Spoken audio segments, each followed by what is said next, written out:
पहुंच गई है खबरों की प्लेट, तैयार है गुड न्यूज का मेन्यू। नमस्कार, मैं हूं अदिति। और नमस्कार, मैं हूं आपके साथ शगुफ्ता। स्वागत है आप सभी का लंच टाइम में। खबरों की रफ्तार वही, बस परिभाषाएं नहीं। हम आपको ट्रेंडिंग न्यूज से लेकर वायरल न्यूज तक हर एक अहम खबर दिखाएंगे। तो चलिए शुरुआत करते हैं लंच टाइम की और सबसे पहले आपको दिखाते हैं ट्रेंडिंग न्यूज।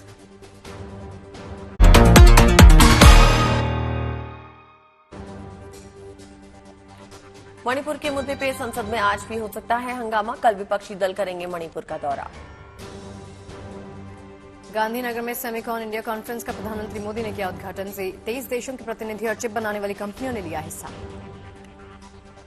महाराष्ट्र में आज भी भारी बारिश का अलर्ट, एनडीआरएफ की टीम में तैयार। तेलंगाना भी बारिश बनी चुनौती।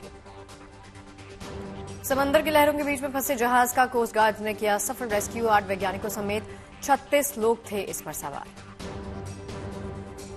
ऑस्कर के स्टूडेंट अकेडमी अवार्ड के सेमीफाइनल में पहुंची short film Champaran mutton. FTII Pune के छात्रों ने बनाई है ये फिल्म। और चलिए लंच टाइम की शुरुआत करते हैं आज की, और देश के लिए सबसे बड़ी गुड न्यूज के साथ। वो ये है कि ऑस्कर में इस बार फिर से भारत इबारत लिखने के लिए पूरी तरह से तैयार है। शॉर्ट फिल्म है जिसका नाम है चंपारण मटन। ऑस्कर की रेस में न सिर्फ ये शामिल हुई है बल्कि ऑस्कर के स्टूडेंट अकेडमी अवार्ड 2023 के सेमीफाइनल राउंड तक पहुंच चुकी है। यानी अवार्ड से महज कुछ कदम पीछे है चंपारण मटन। अब बड़ी बात देखने वाली यह है कि इस कैटेगरी में America, France, Argentina, Germany, Belgium जैसे देशों की 1700 फिल्मों के बीच में भारत के चंपारण मटन ने ये खुद मुकाम हासिल किया है।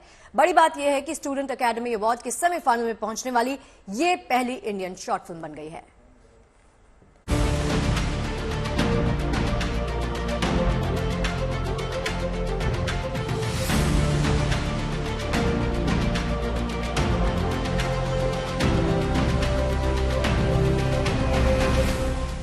चंपारण मटन किसी भी हाल में हार ना मानने के भारत के जज्बे को बयां करती फिल्म। कुछ इसी शिद्दत से शॉर्ट फिल्म को बनाया भी गया है। यही वजह है कि आज ये फिल्म कामयाबी का इतिहास रच रही है। बिहार की पृष्ठभूमि पर बनी ये फिल्म ऑस्कर के स्टूडेंट अकेडमी अवार्ड्स 2023 की रेस में शामिल है और सेमीफाइनल में पहुंचने वाली पहली भारतीय फिल्म बन चुकी है। ये अवार्ड 4 अलग अलग श्रेणियों में दिया जाता है। इसमें Champaran mutton short film narrative category में सेमीफाइनल राउंड में पहुंच गई है। यहाँ इसका मुकाबला चुनिंदा 16 फिल्मों से होगा। बिहार के मुजफ्फरपुर की फलक खान ने इस फिल्म में अहम किरदार निभाया है। बेशक फलक और उनके साथियों के लिए पल बेहद खास है। अर्जेंटीना, जर्मनी और बेल्जियम जैसे देशों की 1700 फिल्मों के बीच चंपारण मटन ने खास जगह बनाई है। इसमें दिखाया गया है कि कॉन्ट्रैक्चुअल जॉब्स वगैरह जो होती हैं उसमें लोगों की आर्थिक हालत बहुत सही होती है, लेकिन लॉकडाउन के बाद बहुत लोगों की कॉन्ट्रैक्चुअल जॉब चली गई थी। तो उसके बाद एक मिडिल क्लास फैमिली अपना जो डे टू डे लाइफ की नीड्स होती हैं कैसे उसको स्ट्रगल करता है। उसी बीच एक उसकी वाइफ से उसको इतना प्यार है कि उसकी छोटी छोटी ज़रूरतों को पूरा करने के लिए कैसे स्ट्रगल करता है, इसी की समझिए की पूरी कहानी है। चंपारण मटन का निर्देशन film and television institute of India Pune के रंजन कुमार ने किया है। जाहिर है इस कामयाबी से फिल्म की पूरी यूनिट उत्साहित है। अपनी सारी टीम को धन्यवाद देना चाहूँगी, कॉन्ग्रेचुलेट करना चाहूँगी कि मतलब ये बहुत बड़ा अचीवमेंट है हमारे लिए भी और हम लोग बहुत ज़्यादा खुश हैं और बहुत प्यार मिल रहा है लोगों से जब से ये न्यूज़ बाहर आया है। ऑस्कर स्टूडेंट अकेडमी अवार्ड 1972 से दिए जा रहे हैं। इसके जरिए फिल्म प्रशिक्षण संस्थानों में फिल्में बनाने की बारीकियां सीख रहे छात्रों को सराहा जाता है, उनका हौसला बढ़ाया जाता है। इस साल ऑस्कर के स्टूडेंट अकेडमी अवार्ड के मंच पर चंपारण मटन ने एक अलग पहचान बनाई है और सेमीफाइनल में पहुंचकर इतिहास रच दिया है। पलक और उनकी टीम को उम्मीद है कि उनकी फिल्म ऑस्कर जीतकर अंतर्राष्ट्रीय मंच पर देश का नाम रोशन जरूर करेगी। मुजफ्फरपुर से मणिभूषण शर्मा के साथ bureau report, good news today. चलिए इसी पर बातचीत करने के लिए हमारे साथ जुड़ गई हैं फिल्म की स्टारकास्ट चंदन रॉय, एक्टर और फलक खान दोनों ही जुड़ गए हैं। सबसे पहले तो आप दोनों को बहुत सारी ढेर सारी बधाई, कॉन्ग्रेचुलेशंस। पहला एक्सपीरियंस कैसा लग रहा है, इतनी बड़ी achievement? Thank you so much ji, बहुत अच्छा लग रहा है और जाहिर सी बात है ये हमारे लिए तो गर्व की बात है ही है, बट मुझे लगता है साथ ही साथ पूरी टीम डिजर्व करती है ये कॉन्ग्रेचुलेशंस। एंड पूरी देश भर के लिए मुझे लगता है ये बहुत गर्व की बात है कि एक हमारी फिल्म इंडिया से ऑस्कर के सेमीफिनाले में पहुंच गई है। चंदन, इस कैटेगरी में जो सेमीफाइनल की कैटेगरी है वहां तक पहुंचकर फिल्म ने बहुत से देशों को पीछे छोड़ा है, America, France, Argentina, Germany, Belgium. तो ये बताइए कि फिल्म में ऐसा क्या खास है जो आपको लगता है फिल्म की यूएसपी है और फिल्म इस मुकाम तक पहुंची? मुझे ऐसा लगता है कि ये फिल्म जैसी नहीं है। जो हमारे राइटर और डायरेक्टर हैं उन्होंने इस कहानी को बहुत दिल से महसूस किया। चंदन आपका ऑडियो थोड़ा सा ब्रेक हो रहा है, अगर आप उसको ठीक कर पाए तो। हाँ, थोड़ा सा ब्रेक हो रहा है, आप अगर उसको ठीक कर पाए तो बहुत अच्छा होगा। और इसी सवाल के साथ वापस लौटेंगे जो अदिति ने पूछा है। आवाज आ रही है आपके पास चंदन? पलक, आप बताइए, आपको क्या लगता है फिल्म ने इतने सारे देशों को पीछे छोड़कर अपना ये मुकाम हासिल किया, इसके पीछे क्या कारण है? जी, सबसे पहले तो भाई ये एक्चुअली जो भी फिल्म बनती है मेरे हिसाब से ये किसी एक इंसान की सफलता नहीं होती है, एक इंसान की मेहनत नहीं होती है। ये एक बहुत टीम वर्क है। और हमने जो ये फिल्म बनाई, जो FTII की फिल्म है, ये चंपारण मटन उनके डिप्लोमा स्टूडेंट के अंडर बनी है।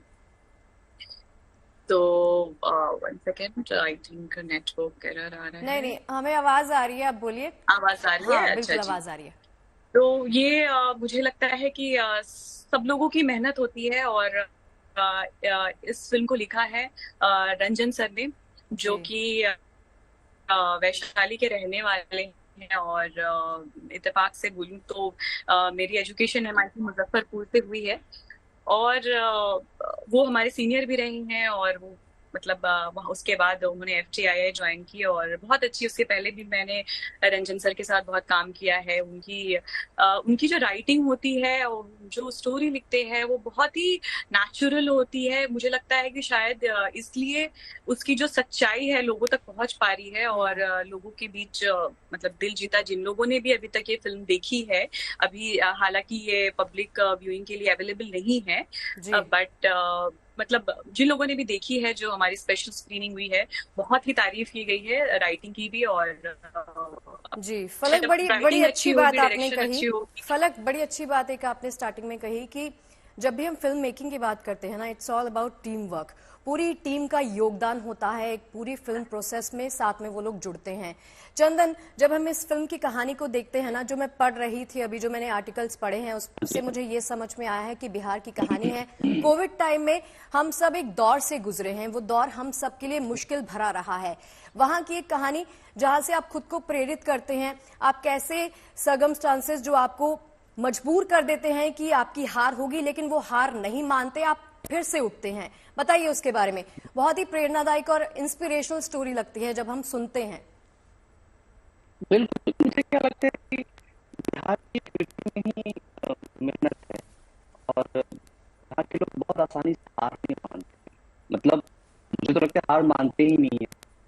और जब भी कभी अभिनेता या एक आम आदमी की के जैसा ऐसा मुझे लगता है कि यार कुछ गड़बड़ हो रहा है, क्या कुछ ये होगा कि नहीं होगा, तो मुझे हमेशा दशरथ मांझी याद आते हैं, जिन्होंने अपनी पत्नी के लिए। चंदन, आपका नेटवर्क अभी भी ब्रेक हो रहा है, आपकी आवाज कट कट के आ रही है। जब तक आप उसे दुरुस्त करें, हम एक बार फिर से पलक का रुख करेंगे। पलक, जैसे कि ये बताया जा रहा है कि FTII पुणे ने ये फिल्म बनाई है, उसके स्टूडेंट्स ने ये फिल्म बनाई है। तो जब आप लोग फिल्म के लिए रिसर्च कर रहे थे तो आपको किस तरह का सपोर्ट मिला?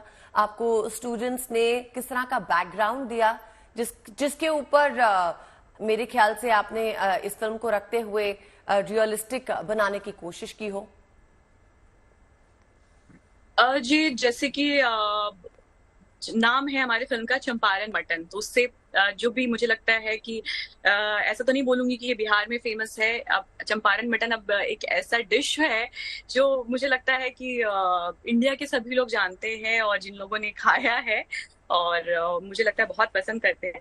तो ये जस्ट एक रेफरेंस है चंपारण मटन, जैसे कि आपने बताया, आपने आर्टिकल्स पढ़े भी होंगे। बेसिकली चंपारण मटन जो स्टोरी लाइन है कि डेफिनेटली कि जो कोविड के बाद जो कॉन्ट्रैक्चुअल जॉब चली जाती है उनकी कहानी है, कैसे एक हस्बैंड वाइफ एक दूसरे से प्यार करते हैं और कॉन्ट्रैक्चुअल जॉब चली जाने के बाद दिक्कत होती है, तो आम जिंदगी गुजारने में क्या तकलीफ होती है, क्या है, उसी की कहानी है इर्द गिर्द। जब आएंगी फिल्म तो मुझे लगता है आप लोग देखेंगे पूरी फिल्म तो अच्छा लगेगा। और रही बात, मैं बात करूंगी जैसे FTI में हमने ये फिल्म बनाई तो मोर देन आई थिंक इस फिल्म में 70-100 लोग, एक पूरी टीम थी सारी, उनको सबको मैं कॉन्ग्रेचुलेट करना चाहूंगी। और जहां तक डायरेक्टर की बात करूंगी मैं, वो है हमारे बिहार से, वैशाली से बिलोंग करते हैं। तो जब राइटर एक सपोज आप बिहार के हैं और आप ये जानते हैं ये चीज कि चंपारण मटन क्या है, कैसे कर रहे हैं, प्लस हमारी स्टोरी लाइन भी पूरी बिहार बेस्ड है, तो बहुत मुझे लगता है जस्टिस करते हैं आप लिखने के लिए। ऐसा नहीं है कि आप ओवरऑल एक एक चलना, एक बिहार की मिडिल क्लास अगर है तो कैसी औरत चलेगी, कैसे मर्द चलेंगी, उनका लैंग्वेज क्या होगा, तो ये सारी चीजों के लिए ना वो मुझे लगता है कि बहुत उन्होंने रिसर्च की। और डेफिनेटली हम लोगों ने बहुत वर्कशॉप्स किया एज एन आर्टिस्ट। हमें जो भी प्रोजेक्ट्स मिलता है हम लोग काम करते हैं और उस पर वर्कशॉप करते हैं, ताकि जो हम कैरेक्टर, जैसे मेरे कैरेक्टर नेम सुनीता है इसका, और मुझे जब सर ने ब्रीफ किया कि ये कैरेक्टर है, ये सुनीता ऐसी सी औरत है, मतलब एक लेडी है, ये इसका ये बैकग्राउंड है, ये ऐसे ऐसे सिनेरियो में है, तो we do workshops as an artist because मुझे लगता है कि आप उस कैरेक्टर के, मतलब इट्स वेरी फेमस सेइंग कि you need to get into the shoes of the character, then आप रिलेट कर पाते हो एक ऑडियंस को। ऑडियंस आपके एक्टिंग में, आपकी आंखों में सच्चाई देख पाती है। तो मैंने और चंदन दोनों ने काफी वर्कशॉप्स किए, और ताकि उनकी स्टोरी लाइन और वो ऐसा लगे कि ये मैं सुनीता हूँ, और जो चंदन कैरेक्टर प्ले कर रहे हैं वो he is not Chandan, he is just the character. I am not Falak Khan, she's Sunita. तो हम लोगों ने मेहनत की है, एंड डेफिनेटली राइटर ने बहुत खूबसूरत लिखा है, रंजन सर ने। और ये जो आपने बात की ना कि रियलिस्टिक टच, इस फिल्म में रियलिस्टिक टच ही दिखाई दे रहा है। कोविड के बाद एक शख्स की नौकरी चली जाती है, वो वापस अपने गांव में आता है, अपनी पत्नी की मदद करता है, किसी भी हालात से निपटने के लिए पूरी तरह से तैयार रहता है। जैसे आपने खुद ने बताया कि किसी भी रोल में ढलने के लिए ना हम वर्कशॉप्स लगाते हैं। आप खुद कितना रिलेट कर पाई सुनीता के इस कैरेक्टर के साथ खुद को? बिल्कुल, मैंने रिलेट एज एन आर्टिस्ट मैंने रिलेट किया, और जब तक हम लोग ये वर्कशॉप कर रहे थे तब तक हम लोगों ने ये काम किया। मैं उसी अवतार में रहना पसंद करती थी, उसी अवतार को जीना पसंद करती थी। 24 घंटे हम लोग उसी अवतार में रहते थे, वैसे ही बैठना, वैसे ही खाना, ताकि बहुत रियलिस्टिक एक्टिंग हो सके। मतलब ऐसा लगे नहीं कि ये फलक खान है। जिस ड्यूरेशन में हम लोगों ने काम किया, we just try to be as Sunita. हम लोगों ने पूरी कोशिश की है, तो शायद इसलिए लोगों को पसंद आई और ये फिल्म अच्छी बनी और आज जिस मकाम पे जा पाई है करे। एंड डेफिनेटली मैं एक चीज और मेंशन करना चाहूंगी, टीम वर्क है, सारे लोगों को कॉन्ग्रेचुलेट करूंगी। Lighting and editing and camera, जितने डिपार्टमेंट्स के लोग ने इसमें काम किया, fantastic job. Definitely it's a team work. और ऑन स्क्रीन की अगर मैं बात करूं तो एज एन आर्टिस्ट आपके को एक्टर की केमिस्ट्री इज वेरी इंपॉर्टेंट, क्योंकि सबसे ऑन स्क्रीन जो फ्रंट फेस होते हैं वो एक्टर्स होते हैं। और मुझे लगता है कि मैंने और चंदन ने बहुत एक अच्छी केमिस्ट्री शेयर की है ऑन स्क्रीन, बहुत रियलिस्टिक केमिस्ट्री शेयर की है। बिल्कुल पलक, तस्वीरों को देखकर यही लग रहा है कि आपकी और आपके को स्टार की केमिस्ट्री जो होगी वो बेहतरीन होगी, तभी फिल्म जो है इस मुकाम तक पहुंच पाई है। चंदन, आप बताइए, जब आप अपने किरदार के लिए तैयारी कर रहे थे तो कितना वक्त लगा आपको ये समझने में कि आप एक रस्टिक फिल्म में होंगे, उस किरदार में ढलने में, और आपकी तैयारी किस तरह की रही?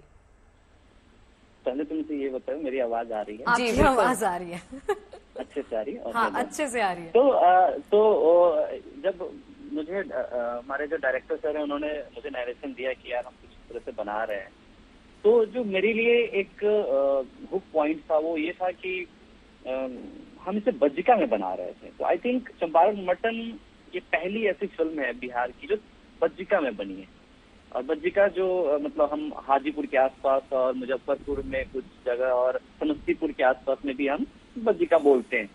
तो मैं जहाँ का रहने वाला हूँ, मतलब बचपन से मेरी माँ, मेरी दादी, दादा, दादी सब लोग पूरा माहौल हर जगह बज्जिका बोली जाती। मुझे लगा कि यार कोई एक ऐसा बंदा जो मुझसे आके बोल रहा है हम बज्जिका में बनाएंगे, तो मेरे लिए बहुत ये एक हुक पॉइंट था कि यार नहीं करते हैं इसको। और मुझे जब इस तरह के कैरेक्टर मिलते हैं जहाँ पे आप बहुत इंटरनल मामला हो एक्टिंग का, बिल्कुल मुझे बड़ा अच्छा लगता है। क्योंकि आप एक तरफ नेटफ्लिक्स पे शो कर रहे हो या जो भी कर रहे हो बाहर, तो वहाँ पे बहुत सब कुछ कमर्शियल होता है। मतलब आप कैमरे के लिए करते हो, 10 चीजें हैं सेट पे, आप उन सब चीज को ध्यान में रख के करते हो। लेकिन कुछ ऐसी चीजें जहाँ आपके स्क्रिप्ट में बकरी है, जहाँ आर्थिक तंगी है, जहाँ जॉब के लिए आप भटक रहे हो, लॉकडाउन जो समस्याएं आई हैं आपके जीवन में, उसके लिए जी चंदन, चलिए ये तो बात चलती रहेगी, लेकिन एक ना डिमांड आई है आपके लिए कि पंचायत में हमने आपको देखा है, तो पंचायत का कोई पॉपुलर डायलॉग हो जाए हमारे दर्शकों के लिए ऑन डिमांड। तो जी मैं ये जो हमारे यूथ है मैं उनके लिए कहना चाहता हूँ कि पंचायत का डायलॉग एक है, वो ये कि आप लोग मन लगा के पढ़िए। हमारा भी बहुत मन था कि हम आर्मी के बहाली में जाएं, लेकिन हमारा हुआ नहीं, क्या कि हमारा दोनों घुटना आपस में सटता था। तो हम तो मेडिकल में छटा गए, लेकिन आप लोग खूब मेहनत कीजिए, आप में प्रतिभा है, आप जो चाहेंगे कर लेंगे। जी क्या बात है, बहुत बढ़िया। बहुत बहुत शुक्रिया आप दोनों का हमारे साथ जुड़ने के लिए, और उम्मीद करते हैं आपको आगे भी कामयाबी हासिल हो। बात कर लेते हैं और दिखा देते हैं आपको किस्मत कनेक्शन की एक ऐसी खबर जिसने केरल की 11 महिलाओं की जिंदगी को बदल कर रख दिया है। उधार के चंद पैसों से इनकी किस्मत ऐसी चमकी कि सब रातों रात करोड़पति बन गई। दरअसल इन महिलाओं के पास कुछ हफ्ते पहले लॉटरी टिकट खरीदने के लिए 250 रुपए तक नहीं थे। अब इनकी 10 करोड़ रुपए की लॉटरी लगी है। केरल के परपनगड़ी में अंतर्गत आने वाली हरित सेना में ये 11 महिलाएं कचरा उठाने का काम करती हैं। बुधवार को केरल लॉटरी ने इन्हें 10 करोड़ रुपए के मॉनसून बम्पर का विजेता घोषित किया। बड़ी बात यह है कि इन महिलाओं ने कुछ हफ्ते पहले 250 रुपए की लॉटरी टिकट खरीदने के लिए पैसे जुटाने का फैसला किया। उनके पर्स में 25 रुपए भी नहीं थे। उनमें से 9 महिलाओं ने 25 रुपए जमा किए थे, जबकि बाकी पैसे 2 महिलाओं ने साझा किए थे। अब ये सभी 11 महिलाएं 10 करोड़ की लॉटरी जीत चुकी हैं।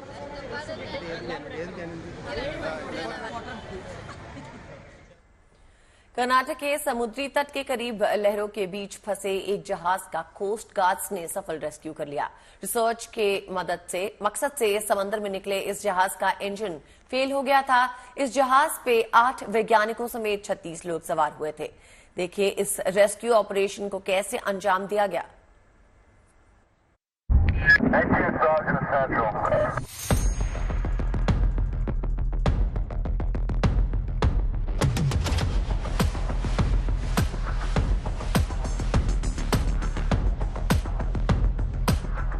समंदर की उफनती लहरें और इन लहरों के बीच फंसा जहाज।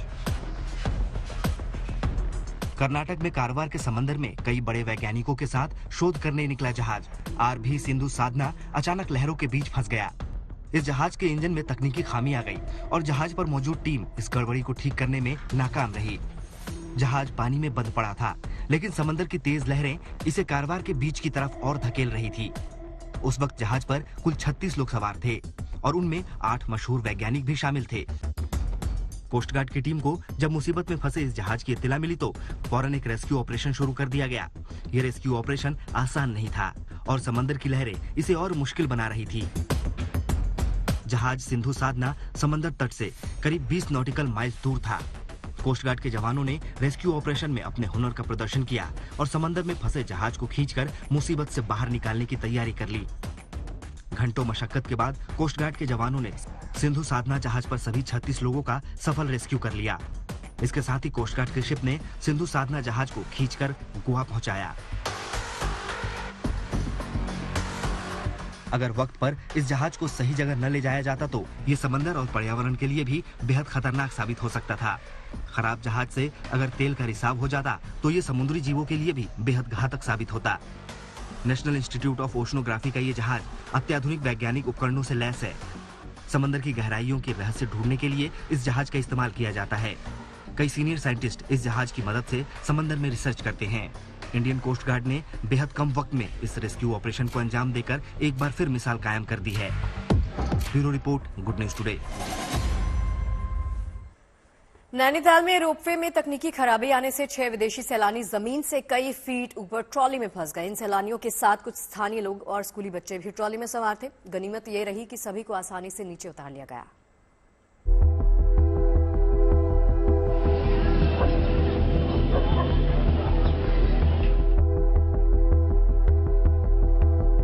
नैनीताल में रोपवे में अचानक आई तकनीकी खराबी की वजह से रोपवे की ट्रॉली आसमान में ही अटक गई। इस ट्रॉली में उस वक्त 6 विदेशी सैलानी, कुछ स्थानीय निवासी और 5 स्कूली बच्चे सवार थे।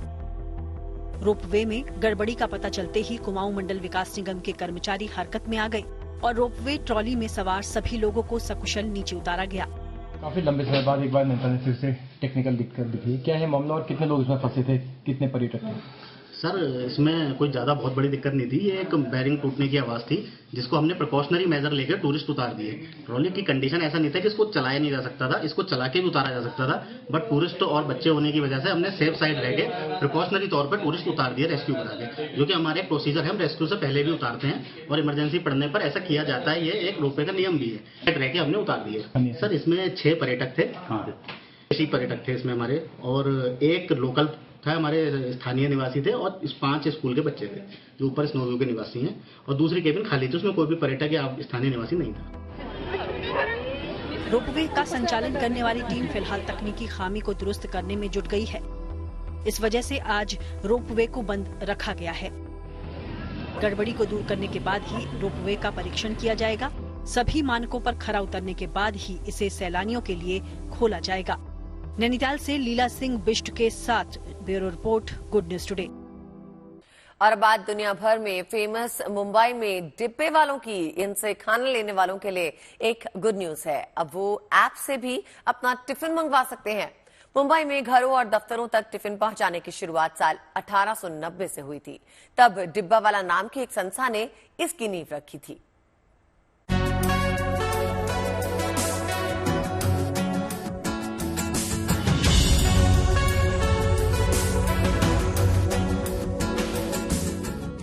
बारिश हो या धूप, दिन हो या रात, ये डब्बे वाले देश की आर्थिक राजधानी मुंबई में ऐसे ही खाने का टिफिन पहुंचाने का काम करते हैं, बिना रुके, बिना थमे। लेकिन अब 133 साल पुरानी ये सेवा कुछ बदलने वाली है। दरअसल ये सर्विस देने वाली संस्था डब्बे वाला अब तकनीक का सहारा लेने जा रही है, जिसके जरिए भी लोग अपना खाना बुक करवा सकेंगे। इसके लिए बाकायदा एक ऑनलाइन ऐप तैयार करवाई गई है, जिसके बाद घर और दफ्तर में टिफिन पहुंचाने का ऑर्डर इस ऐप से भी लिया जाएगा। जैसे कि लोगों को अभी आराम से चाहिए, ऑफिस में या घर पे बैठे ऑर्डर किया फटक से आ जाए, वो सिस्टम। तो जो 133 साल से पहले से डब्बेवाला लॉजिस्टिक में काम करते आ रहा है, अरे लॉजिस्टिक का डब्बेवाला का सेम सिस्टम पकड़ के बाकी लोगों ने स्टार्ट किया है। लेकिन हम लोग अभी खुद हमारा एक डब्बावाला करके ऐप मार्केट में लेके आने वाले हैं, और एक सेंट्रल किचन के माध्यम से कि जैसे कि फिलहाल जो घर के पति पत्नी वो एक ही साथ में काम करने के लिए जाते हैं, तो खाना बनाने का थोड़ा पॉसिबल होता नहीं, और कोविड के कारण बहुत से लोगों को अपनी सेहत कैसी रखनी चाहिए वो भी अभी ख्याल आ गया। मुंबई में कोरोना से पहले डब्बे वालों की संख्या करीब 5000 हुआ करती थी, मगर अब केवल 2400 रह गई है। इतना ही नहीं, करीब 2 लाख से ज्यादा लोग डब्बा वालों की सेवा लेते थे, लेकिन अब इनकी संख्या कम होकर 40,000 के पास पहुंच गई है। असल में कोरोना के दौरान कई लोगों ने अपना रोजगार गंवाने की वजह से ये टिफिन सेवा बंद करवा दी थी, तो कम काम की वजह से कई डब्बा वाले भी इस टिफिन सेवा से अलग हो गए। नहीं होता है, इसके लिए नाके पे काम करना पड़ता है ना, हमारा पेट नहीं भरता है, इसमें बहुत सारा काम करना पड़ता है। तो अभी कम पड़ रहा है ना, तो सबको नहीं मिलता है ना इतना। पहला लॉकडाउन के पहला 17-18 हजार मिल रहा था, अभी 10,000 मिलते थे, 10,000 में नहीं फैमिली ये होता है ना। कहा जा रहा है कि ग्राहकों को फिर से जोड़ने और कर्मचारियों को वापस लाने के लिए ये ऐप कारगर साबित हो सकती है। इतना ही नहीं, ये ऐप कुछ घरेलू महिलाओं के लिए भी फायदेमंद होगी। वो भी खाना बनाकर इस ऐप की मदद से ग्राहकों तक पहुंचा सकेंगी। इससे उन्हें भी घर बैठे एक रोजगार मिलेगा। जो कुछ घरेलू महिलाएं कि जो घर पे बैठ के उनको रोजगार नहीं है, तो उनके माध्यम से बना हुआ खाना हम लोग कस्टमर के पास हमारा जो ऐप है उसके माध्यम से हम लोग पहुंचाने वाले हैं। और इसमें हमारे लोगों को, जो हमारे लोग अभी जो दूसरी जगह पे काम कर रहे हैं, वापस उनको लाने की भी इसमें कोशिश करेंगे। जो महिलाएं घर पे बैठी है उनके लिए भी एक रोजगार की संधि उपलब्ध करके देंगे, जाकि उनका अच्छी तरह घर चल सके और हमारे लोगों को भी इनकम सोर्स बढ़ सके। यानी मुंबई के डब्बा वाले अपने पुराने लुक में दिखेंगे तो जरूर, लेकिन जरा हटकर।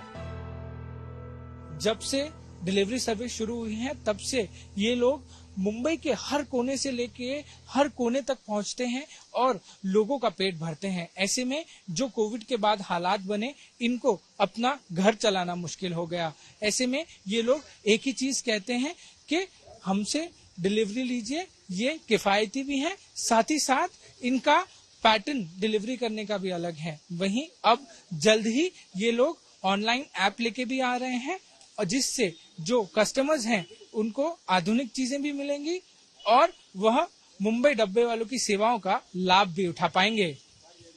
कैमरामैन प्रतीक के साथ पारस दामा, गुड न्यूज टुडे। और चलिए इसी के साथ पहुंच गए हैं लंच टाइम के अंतिम पड़ाव पर। आपको दिखाएंगे आज का विचार।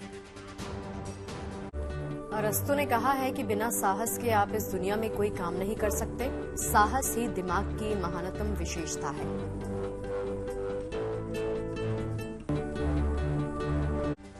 फिलहाल उम्मीद करते हैं आपको आज के लंच टाइम में पेट भर जानकारियां मिली होंगी। और चलिए इस वादे के साथ छोड़ जाते हैं। लंच टाइम में मुलाकात होगी सोमवार को। अपना बहुत ख्याल रखिए। देखते रहिए GNT।